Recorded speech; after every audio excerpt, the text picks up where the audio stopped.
Good morning, Husker fans. Welcome back to the Husker Big Red YouTube channel. I'm Chris Peterson, and joining me as always is Danny Gillette. We're back here for another episode of the podcast, and we got a lot to discuss today. We've got a bowl game matchup for Nebraska, the Pinstripe Bowl, which I know a lot of Nebraska fans are excited about. Emmett Johnson is coming back. He's decided to withdraw his name from the transfer portal, and speaking of the transfer portal, it opens officially today, so we'll get into some of that craziness, maybe talk about some positions that Nebraska could be targeting. Before we do that, please make sure that you hit the like button, hit the subscribe button, get into the comments section. And Danny, how are you on this Monday morning, transfer portal Monday, as it were? If this is transfer portal Monday, then what the heck was this last week? I mean, damn, there's a lot of movement last week, and now there's going to be more movement this week. And everybody, don't freak out. Don't freak out. This is going to happen. Kids are going to enter the transfer portal. Kids are going to leave. There's the 105-man roster limit. Do not freak out. And also, maybe think twice before bashing a kid for going, because they might come right back. So, yeah, it's interesting. As soon as we'll start there, I guess. As soon as Emmett Johnson left, it seemed like there was some momentum to try to get him back. There's been lots of crazy rumors and things like that. But at the end of the day, Emmett Johnson, is returning, for whatever reason, whether it was Dana Holgorsen or a better NIL deal, or, maybe there wasn't as much, NIL money out there somewhere else. Who knows why he's coming back?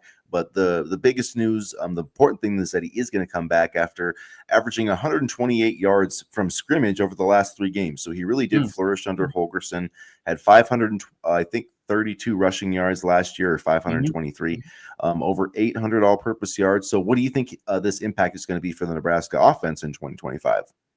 I think it's going to be huge, because now you have Emmett Johnson back, you have Dante Dowdell back, you have other guys like Quentin Ives, who we're not sure about yet because he hasn't played a ton. But to me, one of the bigger, kind of wins of this is that it gives Connor Booth and Jameer Parker another year to develop, so they don't have to rush them into the fold, so to speak. Emmett Johnson coming back is massive, and people will say, oh, he's coming back for the money, he's coming back for this, he's coming back for that. As long as he doesn't disrupt the coaching staff, as long as he's a good teammate, I don't care if he made $5 million. Who cares? He's back. He's in the Husker uniform. He's in Lincoln, and I'm fired up.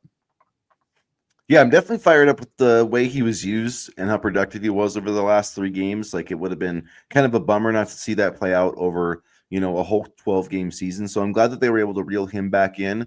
I thought, as a receiver, I think he caught like 25 passes last year. He did a lot of, really good things. I would still like to see more out of that running back room. I mean, I don't think that's as big of a need going into the transfer portal now that they've got Johnson back and, Nelson and some of these other guys, Parker, Booth, like you mentioned. So they're probably fine there. I mean, Dante Dowdell, I think, had a pretty good year. He was good at times, could have been better, but Emmett Johnson could have been better too. And he was during those last 3 games. I think the nice thing too is they should have him now for, the bowl game, which we'll talk about here in a second. And, people were kind of being like, oh, who's even going to be on the bowl game roster? There'll be plenty of guys on the bowl game roster. Like, don't make a big deal. Yeah. Nebraska does need to get rid of, I think, was it maybe Mitch Sherman put this out, the kind of a breakdown of where things stand. And I don't remember the exact numbers, but it was him. Yeah.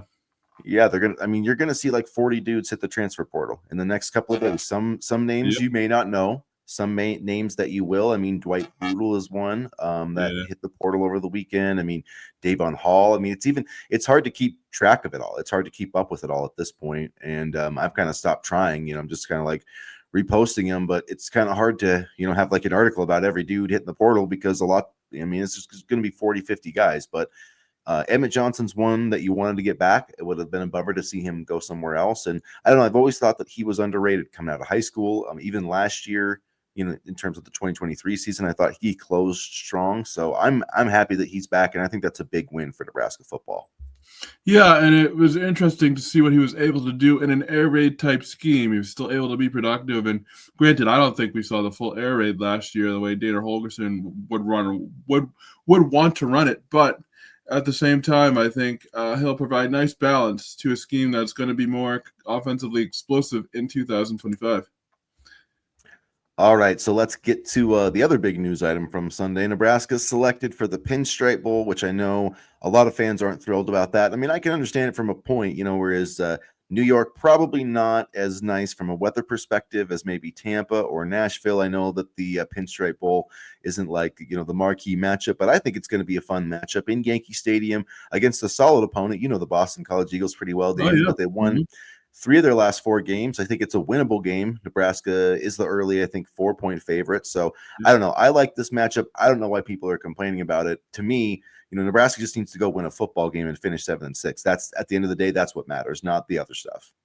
Yeah, and I think it's kind of silly to complain. Yes, you would want a warmer bowl, but it's not like you're traveling to an unsafe city. It's not like, there could be worse places to go to a bowl. I mean, New York City right after Christmas, New York City around the holiday season is a lot of fun. There's a lot of things to do, a lot of good pizza and bagel places to eat from. I've been up there plenty of times, and one of my friends actually played in this bowl, and he said it was a really fun experience. He played in 2014 when BC played Penn State. But yeah, no, I'm actually really excited. I get to see a team from my backyard against a team that I cover, so it's going to be a fun game. This Eagles team is tough. I think it's a good matchup considering how much talent that we've lost. So I think it might be a pretty even matchup, and I think honestly it's important to have a matchup like this because we recruit a lot in New Jersey. So I think that aspect of it too will be able to help out the program. And I believe there's a New York chapter of Nebraska fans. I know there's a Massachusetts chapter, I think in Boston. So there will be plenty of fans who go to this game for both sides. I know for a fact that there's going to be a large Boston College contingent, but people acting like this is the worst bowl in the world, that's just simply not the case. Yeah, I think it's going to be exciting because it's going to be a full stadium. I think the bowl organizers were the big winners here because yeah, like you said, they got Boston College there, first year under Bill O'Brien. Won 3 of their Mhm. last 4 games, so I think they'll be excited. And then in playing Nebraska, like teams like Boston College get up for playing teams like Nebraska. You know what Yeah. I'm saying? Like, Yeah. and they're just one of those names. And Nebraska fans, I think, are going to be excited. And at the end of the day, I think the obsessiveness and the reputation of Nebraska fans probably caused this a little bit because it was at the end of the day, they knew the bowl people and the conference like, hey, no matter where we send Nebraska, they will send people. They haven't been to a bowl game for such a long time, so I think that was part of it. And then at the end of the day, like Michigan and Iowa earned those other spots. Illinois obviously was going to get the Citrus Bowl, and then it came down to you can leapfrog a team if you're within 1 win. That's like how it works in the Big Ten. So 7-5 Michigan could leapfrog 8-4 Iowa for like the ReliaQuest Bowl, but Nebraska obviously couldn't leap 8-4 Iowa for the Music City Bowl. So if Nebraska wanted a better bowl game, they should have won another game, and they didn't. So that's where they're at. But to me, this game, and especially I said this before, if they finish 6-6, like I want them to play a winnable game. I want a winning record. To me, that's meaningful. And, for a Yeah. program that hasn't won very much, like we always talk about, they need to learn how to win. Well, this is a great opportunity. Like well-coached teams, well-coached programs play well in the postseason. Doesn't matter what it is. You know what I mean? So I want to see Nebraska come out, perform well in this game. I mean, another opportunity for Dylan Raiola, this offensive line, these receivers, a lot of young guys too that need to step up next season. Yeah. We're going to get a chance to see a lot of them too. So I'm excited about it. And I think it really is a chance to build some positive momentum. And you know what? 7-6 sounds a lot better than 6-7. I'll just say that. And I think it's going to be a good game. People are, some people, not the early spread, but some people are expecting this to be a blowout. Boston College is a tough, disciplined team, and they play hard. They have some really good athletes, so I think it's going to be a very good matchup. I don't think this is going to be a blowout game. I think this is going to be a really good one, and I'm just happy it's on a Saturday at noon my time instead of a Wednesday at 4 because I was really worried if I was going to be able to watch the game, but thankfully I will be, and yeah, so I'm really excited for this game. I'm excited to see people are focusing, and I'm not saying you, Chris, just in general, people are focusing on all the departures. I'm excited to see some of these young guys play, and get their chance to kind of build on this game for 2025, and the recruits get to see the practices too. So there's a lot of positives with this, and I'm excited in general. It's going to be a fun game. Yeah, it's interesting that you mentioned when BC played Boston or played Penn State in that game. Bill Mm-hmm. O'Brien, I'm pretty sure, was the coach for Penn State back It then, and was. now it's kind of come full circle. But did a really good job, this year, 7-5. My guy Reed Harris really came Yep. on at the end of down the stretch for Boston He's so College. good. So Yeah. he's going to be somebody that Nebraska is going to have to figure out how to cover, because he's been going off kind of for, I think he's had like 3 games in a row with at least a reception of 30 yards. So Great Falls, Montana boy, kind of showing out in the ACC. I've outsaid the Big East, but that's been long since passed in the football era. So I wish we were still in the Big East. I'll say that. I wish Boston College was still in the Big East. I wish we were still in the Big 12. But anyway, pretty soon it's Big not 8, going to be baby. Yeah, pretty soon it's not going to be any conference. It's going to be just a mush of teams put together. Yeah. So what did you think about? I mean, not to go on a tangent, but what did you think about the 12? Did the playoff selection committee get it right? Do you think Alabama should not be in the? I agree. Actually, they were out, weren't they? They were out. Yeah, Alabama got left out. So SMU got the last berth, and all the SEC people are being like, "Oh, if you let Alabama, if you don't put Alabama in, then you're never going to see a tough non-conference schedule again." And it's like, are you people serious? Like, are you Alabama? You're never going to see a tough non-conference schedule. And that was the funniest argument to me, because up until this year, they never had a tough non-conference schedule. So well, and beyond, like, let's start here. You guys only play 8 non-conference. You only play 8 conference games. So Alabama played 8 conference games. They played Wisconsin out of conference. So they played basically the same schedule as a Big Ten team. They played 3 crap teams. Am I wrong? I mean, I don't know their exact schedule, but they played 3 non-Power 5 teams. Georgia played UMass like 2 weeks ago. I mean, I'm pretty sure Alabama played like Mercer or somebody. I mean, like somebody like that. They play an FCS team every November. The SEC is a joke. I'm so sick of them being like, our league is so tough that we can't manage 9 games. And then, so it's like, dude, you guys play 8 games. I mean, you expanded the conference to 18, 16 teams. And then you made the softest move, one of the softest moves of all time, to sit there and say to only play 8 games. Like, what was the point of putting all these great teams in the league and not adding a conference game? So for one, you're all soft, SEC. And 2, Alabama didn't beat anybody. And their problem is that they lost to Vanderbilt, who was 6-6, and they got beat by 6-6 Oklahoma by 3 touchdowns. I was going to say, the Oklahoma game, I think, really kind of sealed their fate there. Yeah, I mean, it's like, I don't, and Vanderbilt beat them pretty badly too. I mean, I know that they kind of came back and made it interesting, but they gave up a lot of points to Vanderbilt. And it's like, it kind of goes back to the same thing. Like all the Georgia fans last year being like, well, if we didn't lose to Alabama, we would have beat the other teams in the tournament. Like, well, that's not how it works. That's not how football works. I had some Georgia fans say exactly the same thing. And it's hilarious you said that, because it's 100% true. It's just crazy. It's like, the Patriots were favored by how many points to beat the Giants, and they didn't win that game. Blah, blah, blah, blah. I'm not listening to that. Blah, blah, blah. I know. I'm sorry, but I'm just like, that would be the same argument. It's like, well, we were favored to win, so we should just give us the Super Bowl trophy. Like, that's not how sports work, people. So, I mean, I will say, go ahead. Yeah, go ahead. No, go ahead. I watched Oregon this weekend, and it just reiterated how far Nebraska is from that level. I'm like, whoa, like, damn, like, this is some good football. And Penn State obviously choked some big games, so Oregon was the winner. And but I was like, man, like, we got a long way to go before we catch up to Oregon. Yeah, I mean, they're really tough. They got the NIL cannons firing, and now Michigan's going to be doing that too. So, like, watch out for them. But Penn State, yeah, that whole game was interesting. But you know what I thought the biggest travesty of the college football selection committee did is what they put Oregon through. This is the number 1 team in the country, undefeated, and their path to the championship is basically going to be beating Tennessee or Ohio State, then probably Texas, and then probably, like, their quarterfinal matchup is going to be Ohio State or Tennessee, where Penn State's going to get to play Boise State if they beat SMU, which I don't think is a given. I mean, this is Penn State we're talking about here, but still, no. I mean, but even if you're Boise State gets to play either Penn State or SMU to get to the semifinal. Why do they have an easier game than the number 1 seed? Why does the number 2 seed have an easier game than the number 1 seed? That makes no sense to me, and I really think that they've got to do away. They either need to reseed after the first round, or they've got to do away with the conference champions getting these top 4 seeds. Get them into the tournament. The top 5 conference champions get in the tournament, but seed off the best teams, in my opinion, because I just think that Oregon really did get a raw deal for being the number 1 overall seed. I will say, though, I'm really looking forward to the Indiana Notre Dame game. I really am. That's going to be a fun one. And also Tennessee, Ohio State. I think that's going to be a really good one too, because I'm not exactly sold on Ohio State, but I mean, I don't think that's a gimme at all. Tennessee's a really good team.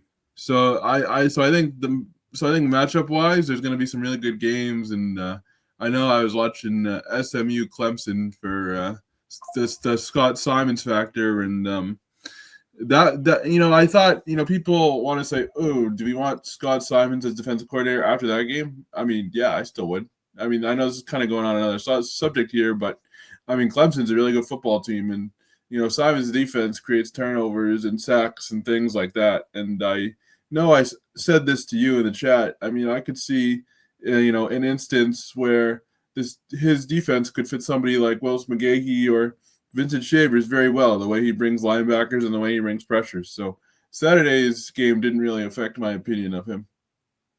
Yeah, I mean, we can definitely talk some DC rumblings there, but yeah, it was interesting how I saw some people being like, "Oh, the 12-team playoff ruined college football," and I think these games are going to be really fun.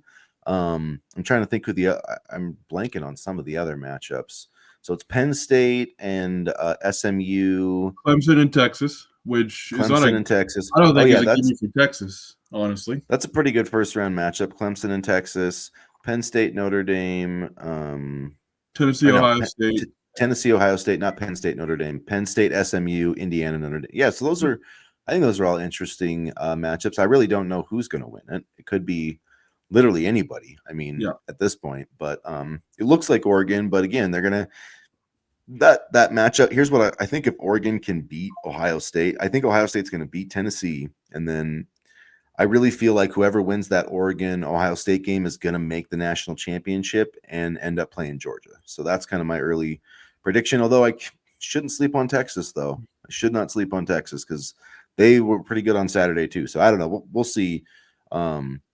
But let's talk some. Now that we are on that topic, I'm hoping Indiana just upsets Georgia and does away with that, because I think it all depends on if Carson Beck plays. And full disclosure, I can't stand Carson Beck. I think I said it here, but Stockton played pretty well. Gunnar Stockton, the backup, came in and played well, and saw old top 10 list friend Nate Frazier making plays at the running back position for Georgia. So it was kind of hurt, but that's okay. And yeah, no, it was just really interesting to kind of see these teams and match them up against Nebraska. Not that we're even comparable yet, but it's like, okay, what does Nebraska need to do in order to be successful? And just the way these teams operated was so much more efficient than, how, Nebraska kind of does things. So it's interesting to kind of see that measuring stick. Yeah, it'll be interesting to see who Matt Rule gets to be his defensive coordinator. Speaking about, Scott Simons, who has kind of emerged as a name for Nebraska, and not that it's really been, connected anywhere official, just kind of hearing different rumblings and things like that. But if Nebraska would or could hire this guy, I think that would be a home run. I mean, he's been really productive, with his teams. They get a lot of sacks, tackles for loss. They take the ball away. They're really good on third down. So, which is an area we struggled mightily last year. Yeah, they did struggle. It seemed like sometimes they would get third and long and give a lot of those up. But it's been kind of strangely quiet though on the defensive coordinator front. I mean, for a week out, don't you think? Is that just me? Well, I think our candidate was coaching this weekend, so maybe we'll see some more movement this week. But I think if it was John Butler, he would have been named already.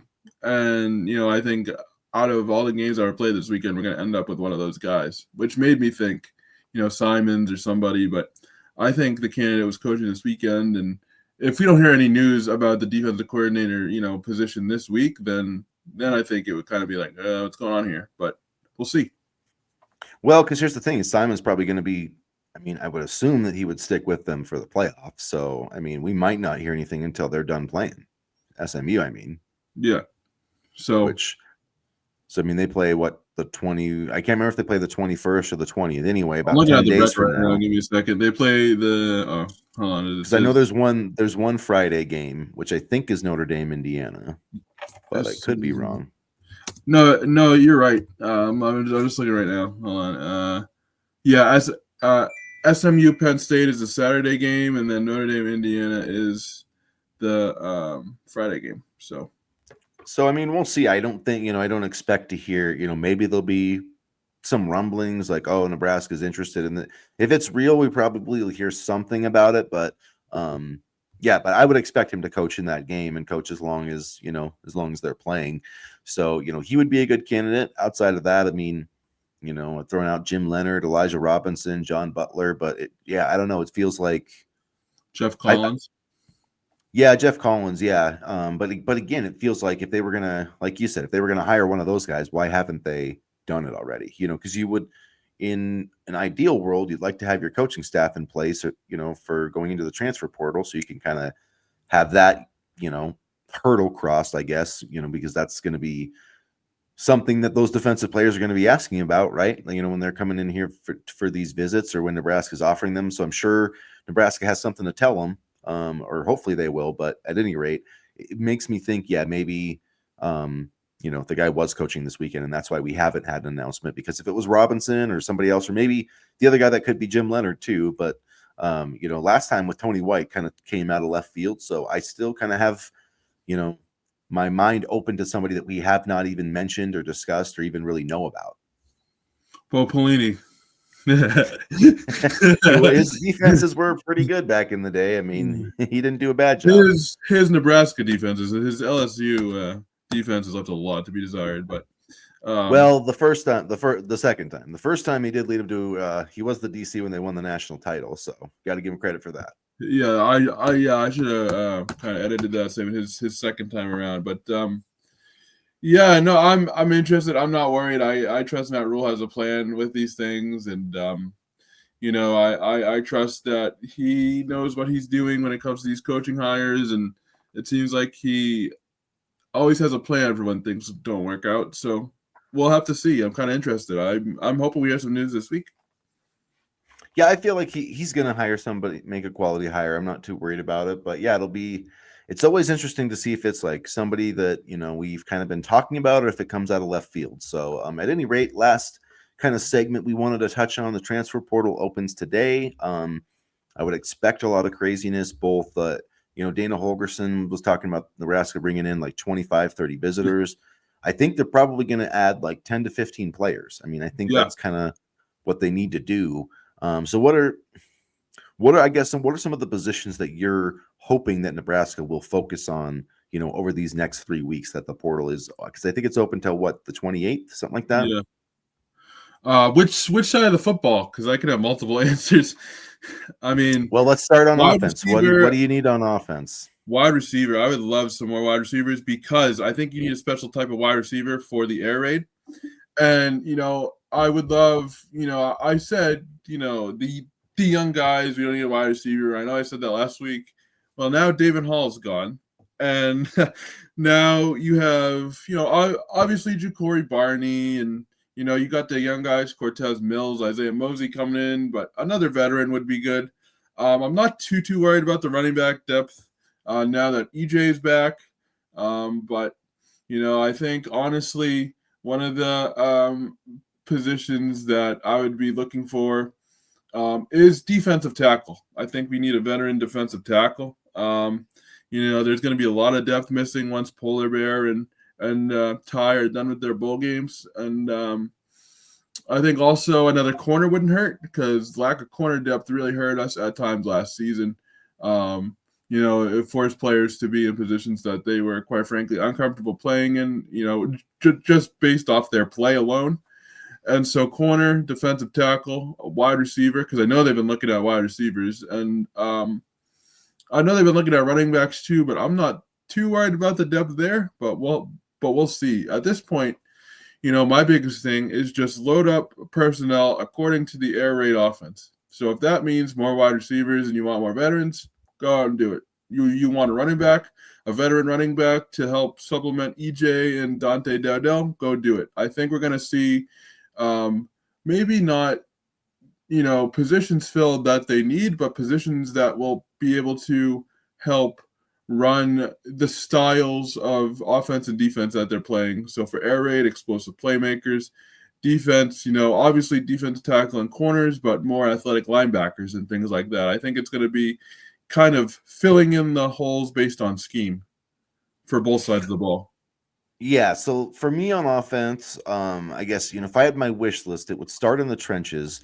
Offensive tackle. I think this team needs to get another offensive tackle. I just believe that they're going to be throwing the football a lot. The Big Ten Conference has a lot of good pass rushers. They're losing Mm-hmm. Bryce Benhart, and Gunnar Gatula's been okay. He's been solid. I Yeah. think they can do okay with him, but I mean, I'm not saying that Grant Bricks or somebody's not ready for that job. I just would like to see them add a veteran tackle who could play on either side, who could play on the Yeah. left, play on the right. Maybe he's a swing tackle. I know it's going to be a big ask to go get an all conference offensive lineman, so that might not be realistic. But I do think they need to add somebody that's got like starting level experience at tackle. That's my biggest need on the offensive line because you've got Justin Evans can play center. Justin Evans I really Jenkins. like him. Yeah. And I like Gunner Yeah, too. and Latowski will be fine at guard.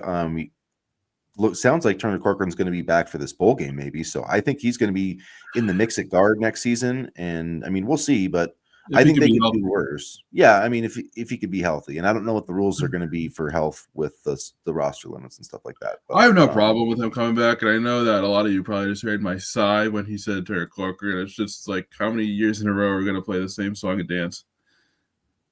yeah, I know, In terms but of I do health, think I think with healthy, he's a very good player, but his body is kind of just not giving up on him, but not holding up, I guess you could say. yeah, and that's again, I'm not sure how that's going to work. Like if a guy, say he goes through the spring and gets hurt in the spring and then decides to medically retire, do you get that roster spot back? I'm assuming that you would, but That those are would make those are sense. some of the kind of unanswered questions we don't know about this roster limit. But at any rate, he's going to be in the mix. You've got Bricks, you've got Gibson Pyle, you've got a lot of guys, Sledge, you've got a lot of guys who can play on the interior. They Matt Rule said that Grant Bricks is a tackle, so I do think that he's got a chance to play on the left or right side. Preston Tamua as well. It's just asking those guys to take a big jump from not playing basically at all to be a starter in the Big Ten. I think that's asking a lot. Not saying that it Yeah, can't be done, yeah. No, I but agree. I would like to see that a wide receiver, like you said. I'd love to see him go get a true like number one guy, but just a big receiver on the outside that can make plays. Like they need that. Um, I feel like they're probably going to be okay at tight end. Running back feels like a luxury now that they got EJ back. But if it's the right guy, then yeah, I would go for it. And then I agree with you on defense. Defensive tackle is the big need, I think. I'm bummed that they lost Jamari Butler. Now that we've got A&M and LSU and Florida State are his top three right now. So I mean, like that I dude's a wonder which player. one he's going to pick.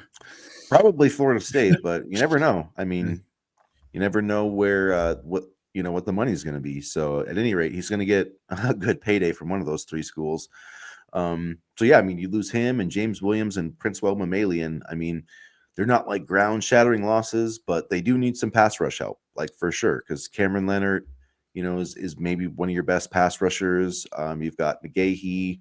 I think MJ Sherman's probably out of eligibility. I don't quite know though, so I shouldn't talk out of turn on him, but because he really came on at the end of last season. He did. He did. So I mean, I don't think that it's Best like, neighbors for pass rushing too. yeah. So I do think that that's going to be a position of need. And then I agree at cornerback, and also, if they could get a veteran linebacker, I don't think that'd be the worst thing. They're actually in the mix, I think, with the Phoenix Fresno Jackson. State.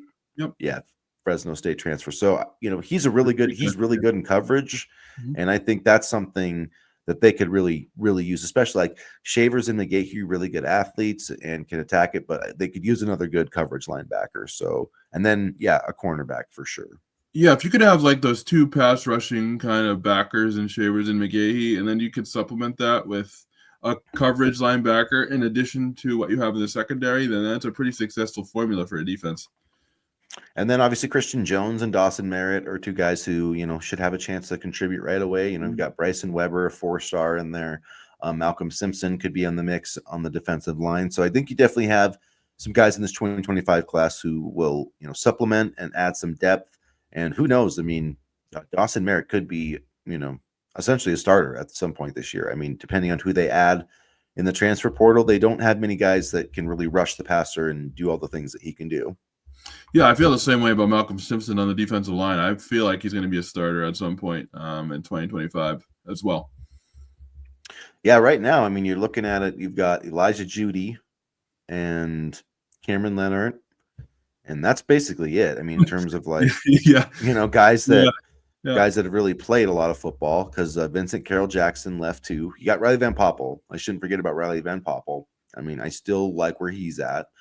And then, Well, I think. the Go ahead. Sorry, I keep interrupting you. the depth's a little bit thin, after that. So This is where the red shirt, as much as we didn't like it at the time, for Van Poppel makes a lot of sense, because if he can get some more, if he can get a full season this year, he can continue to help grow the defensive line and be a veteran presence as those other guys work themselves in. So although the red shirt was frustrating at the time and there were instances where, we thought we could use him, I understand the process now more than I did when they first made that announcement. yeah, I still think he would be a better player. I still think he's a better player right now if he played in 9 Big Ten games this year instead of like 1 or 2 or however many he played in one Big Ten game. So I don't know. I mean, I get that, and maybe he won't be as banged up. And if he does stay for the next 3 years, then it probably will work out. But it's just like, I don't know. It's still a weird thing to me, but whatever. I think he played pretty well against Iowa. I'm sure he'll get to play a lot against Boston College, and he's really the only starter I feel good about. I mean, Elijah Judy isn't bad, but they do. It wouldn't hurt him to get a 5 technique type too. They probably could be fine if they had like Judy and Leonard, but they definitely need a nose tackle to replace Nash, because they really just don't have a 315 pounder. And I guess we'll have to see what the scheme's going to be like. Maybe the scheme will be different too. Maybe they won't even be running a 3-3-5 or a 3-4 or whatever. It might be a 4-3. I kind of hope they don't run a 3-3-5 until, like, I just don't feel like we have the secondary pieces to successfully run a 3-3-5, because, and that's not necessarily a knock on what we have. You just need a really, really good secondary to run a 3-3-5. And so with the way that the Big Ten is trending with more passing teams, a la Oregon, USC, Ohio State, I would feel more comfortable in a different scheme. Are there any other players, Nebraska players, you're worried about leaving? At this point, no. Unless, and I'm not saying that there's been rumors or anything like that, but the Florida kids, I'd be pretty bummed out if they left, but I'm really not worried about anybody else leaving at this point. And then we got to talk about old Scott Frost. Scott Frost back at UCF. What are your thoughts? I wish him luck. I know a lot of fans don't want him here, don't want him here and don't want him to succeed at UCF, but I'll just be blunt. This place sucks to coach. It's a pressure cooker, and if you're not winning right away, and if you're not succeeding, then they want you out. Scott Frost made a lot of his own mess, but I do wish him well, and I think getting away from Nebraska will be very good for him. I think he'll be able to recruit Central Florida really well, and I think he's a good offensive coordinator. I really have always thought he's a good offensive coordinator, so I think he'll do well there. I'm happy for him. I know some fans want him to fail, but between the bowl game and Scott Frost coming back to UCF, I got a taste of the real personalities of some Nebraska fans this weekend. Yeah, some fans are pretty negative, but I agree, man. Like, Scott Frost did a lot for Nebraska football. I mean, regardless of what his era as a coach, I mean, he was a great player, and happy he looked when he got off that plane to UCF. It's almost like a weight was lifted off his shoulders. It is interesting because UCF is a different job now. It's in the Big 12. It's in a power league, so I mean, it's a more competitive place than it was before. So I mean, it's not like he's going to go in there and go like 13-0 like he did before. But if he wins there, it's going to be, I don't know, not a bad look for Nebraska, but maybe this is a chance for Scott to show that what happened at Nebraska doesn't define who he is as a coach. So I don't know if he's going to succeed or fail. Maybe he'll bring back Eric Shenander. Who knows? But I want him to have success. Or postseason game. So I don't know. I know people have been saying his name for DC. I'm like, no, there's no way. Still want him back now. There's no way that Matt Rule would hire him, and I don't think he would come back. I don't think there's any way he would ever come back to Nebraska unless they were going to hire him as the head coach. Like, why would you? I mean, he got it about as bad as Scott did. So I just, the fans just hated him for all the hate that he deserved, and I was among those people. Like, I don't think there's any love lost. Like, oh, we'll come back to Nebraska. We loved it there. But I don't think there's a lot of love lost. I mean, like I just said, you saw how happy Scott Frost was getting off the plane in those photos. I mean, I would stay at UCF if I was him, and I would stay at Boise if I was Shenander. I think that particular, kind of section of Husker history, I don't think there's any love lost between anybody on either side, the fans or the coaches. Yeah, that was my point with Scott Frost. Just like if he starts winning in 3 or 4 years, like let's just not even talk about him coming. I know that I don't think he would ever do that, and maybe he'll stay there forever or try to, I don't see him leaving that job if he has success, unless it's, Oh, why would you? I mean, it's a yeah, great job. It's a great. You're in Florida, you get to recruit from one of the best states in the country. You get to go to a place where you have success, and yeah, I mean, I might but be in the you're in Florida, but you're not Florida, Miami, or Florida State, so you Yeah. don't have the expectation. But you are in a Power Four conference, and as we've seen, I mean, it's crazy that Boise State and Arizona State have buys to the quarterfinal. That was not how I expected this season to go. Featuring former Nebraska quarterback Jeff Sims for Yeah. Arizona State. Jeff Sims is one snap away from playing in the college football playoff, man. It's like there's all these Nebraska connections where they just couldn't cut it here, but they were able to succeed at other schools. So it's kind of frustrating, to be honest with you.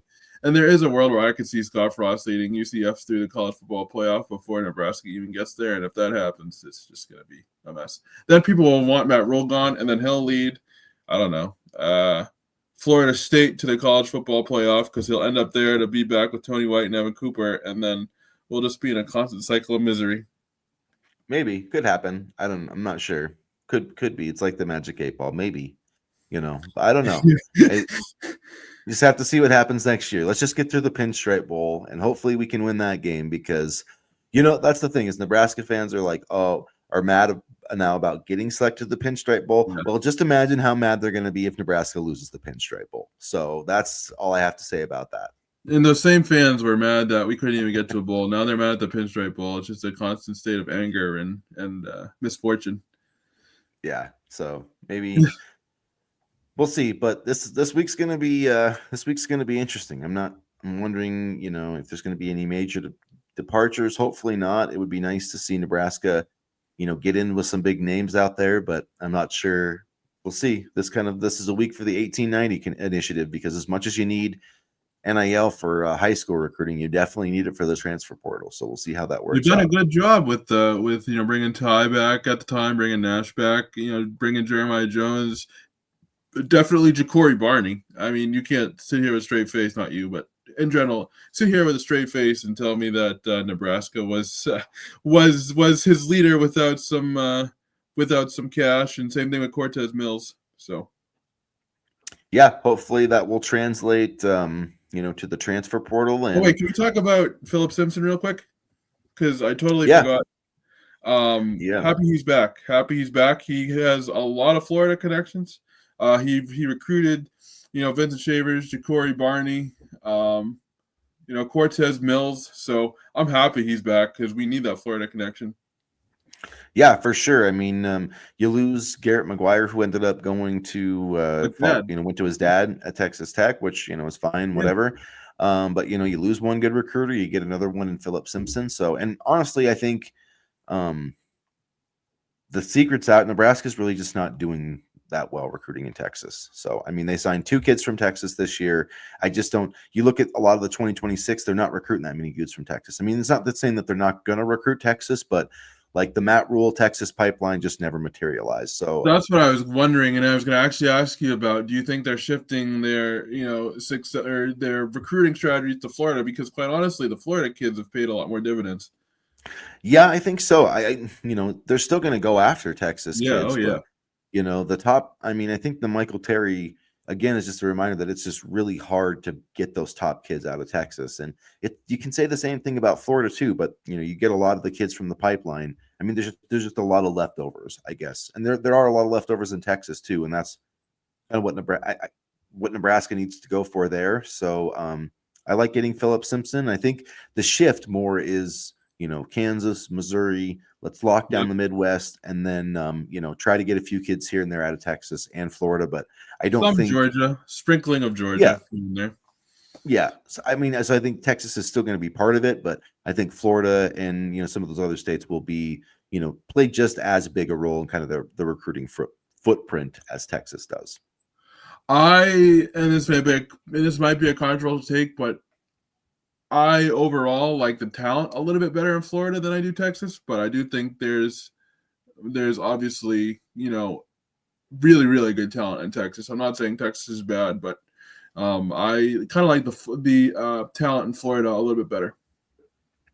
Yeah, it just depends on the kid, I guess. But at any rate, it's going to be something to watch. Florida recruiting going forward for Nebraska, and keep an eye on the transfer portal, the defensive coordinator search, and so all that stuff. We'll check back. We'll have another episode probably Thursday is what we've kind of been doing. So Yeah. Wednesday or Thursday, we'll kind of have an update on what's going on with the Nebraska football and everything else. So if you haven't, please hit the like button, hit the subscribe button, get into the comment section, and as always, go Big Red. Go Big Red.